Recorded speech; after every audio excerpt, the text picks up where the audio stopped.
oscillator waveform can take a number of shapes. We're going to go through those shapes right now. The first one is a sine wave. And you can see that the sine wave has that fundamental frequency we saw earlier with no harmonic overtones. So therefore, you get a very smooth and pure sound. The second one is square wave. And we're going to see that it's a buzzier version of a wave with only the odd harmonic overtones. And we can use a square wave to build something that's more brassy or a little bit more buzzy sounding, possibly used in video games.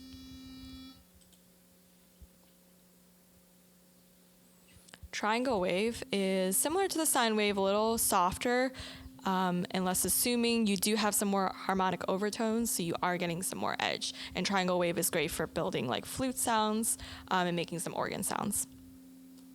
The last waveform we have is sawtooth, and sawtooth is the most metallic sounding of all the waveforms. So we can see it has the most harmonic content, and we can reuse these harmonic overtones to create lead sounds and brass sounds. So the filter is the second component in the synthesizer pathway.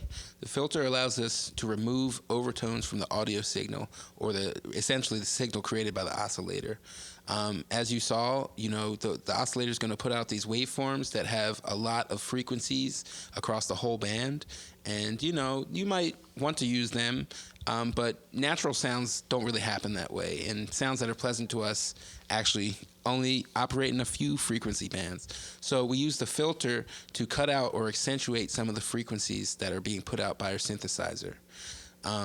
Some characteristics of a filter and things that we might manipulate with it are the cutoff frequency, and that is the point at which the filter stops frequencies from passing.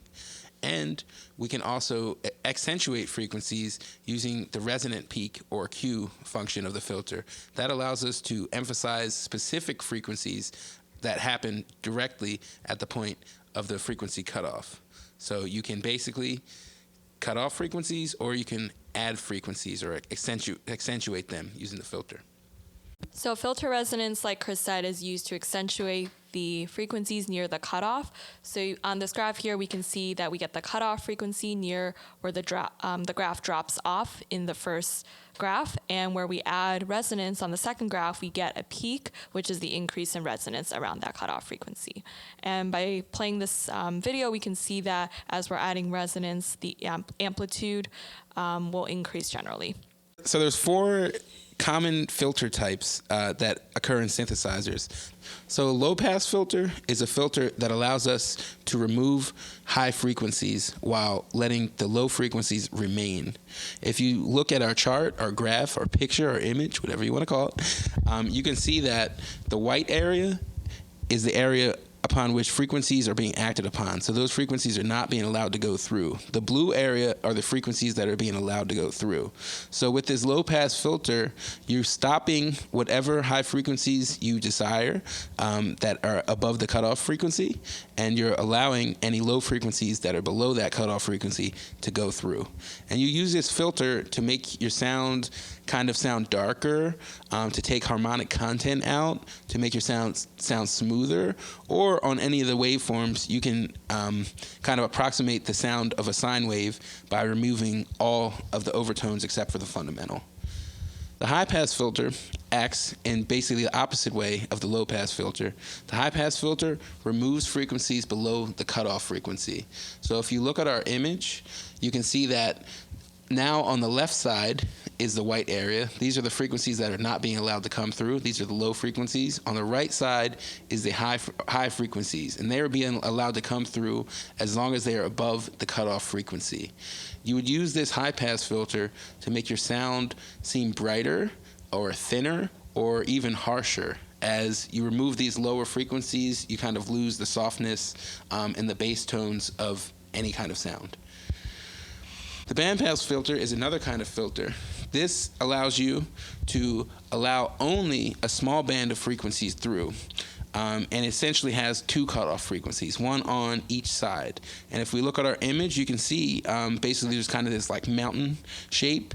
That is the band that's being let through this blue area. And on above and below that area, we're not letting through. So the bandpass filter lets you kind of accentuate very specific areas of frequency. It'll let you get a kind of honky sound as you're kind of taking out the highs and the lows, accentuating some of the things that we would kind of characterize as like warmth or nasally sounds.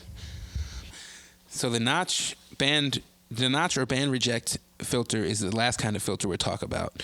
It is basically the opposite of the bandpass filter.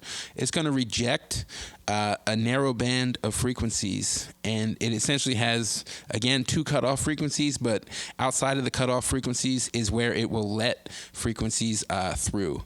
So you can see it kind of creates this valley, this dip in your frequencies that are letting through, and you kind of don't use this too much in synths. It's actually not found in a lot of synthesizers.